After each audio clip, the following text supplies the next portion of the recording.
Today, we're going to talk about God. No, not that God. You must have seen this floating around for a long time, especially around JRPG circles. It's a cute little joke, which is often used to endearingly mock JRPG tropes, or ridicule them from a critical perspective. But there has never been an instance describing why it's so effective and pervasive. From both a story and gameplay perspective, despite being very fitting to the type of experience crafted, it feels logically inconsistent and unrealistic. Does it have to be logically consistent and realistic story-wise, or does it have to be just fucking fun? RPGs are designed as number games. Games where you pump numbers into specific factors to design the character you want to, in order to tackle gameplay situations. In CRPGs and TTRPGs, this manifests as singular isolated builds, which involve a ridiculously nonsensical amount of talking, with a minuscule amount of combat. Since they're built around yapping and are singular, generally there isn't much overlap between any two character classes in any significant way, other than milking out some extra dialogue options or a hidden path or two. Isn't that fun? JRPGs, on the other hand, while arising out of the same number-pumping concept as CRPGs are not as limited as them primarily because they don't operate around fucking dialogue. JRPGs instead operate on power levels and combat. They don't have stealth and manipulation, they have the Buster Sword or the Lightning Spell, which is pretty good indication that JRPGs function around combat as a central aspect of the game. This difference in focus and gameplay might be due to cultural differences, but the consequence of this difference pans out in the intended experience. One wants to sneak in boring literature into your video game like one puts spinach in brownies. The other wants to give you control and power if you're willing to work for it. You're free to guess which is which. JRPGs intend to give the player the experience of a power fantasy, to incentivize players to work towards attaining control and domination of the elements in the game world. What we can supportively call an apotheosis simulator, or God simulator, not to be confused with God simulations like From Dust and Populous.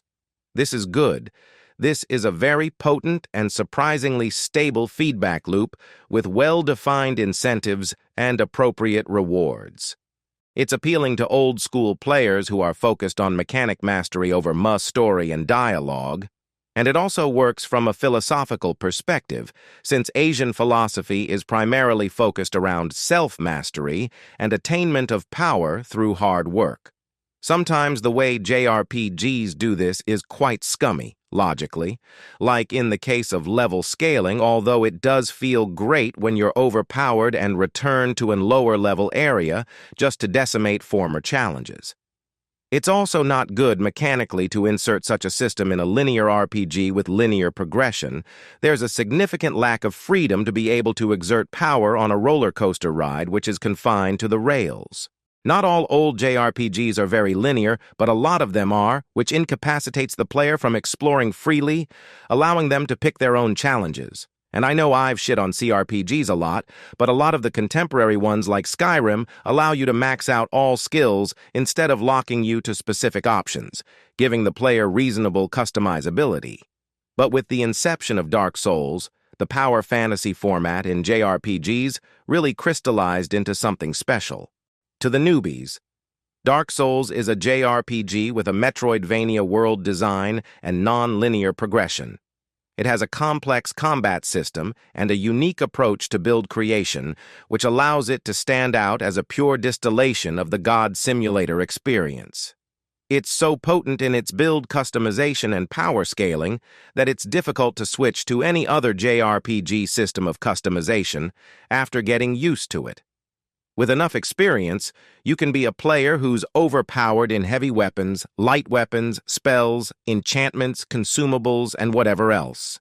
Hell, there's an entire genre of online content dedicated to customized Soulsborne boss fights, which is proof of the same.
Ongball is a very good boy.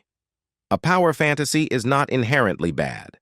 Proper gameplay is not inherently bad. It's fun to be able to master the mechanics and attain godhood in a video game.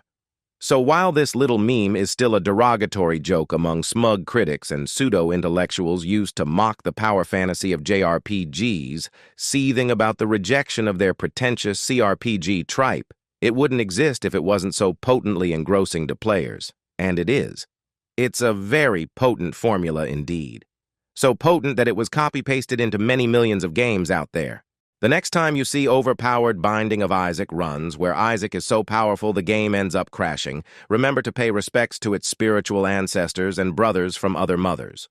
Or, if you're interested in CRPGs like a balding British cigarette, just go play Zork to satisfy your urges of masturbating over walls of text. Out.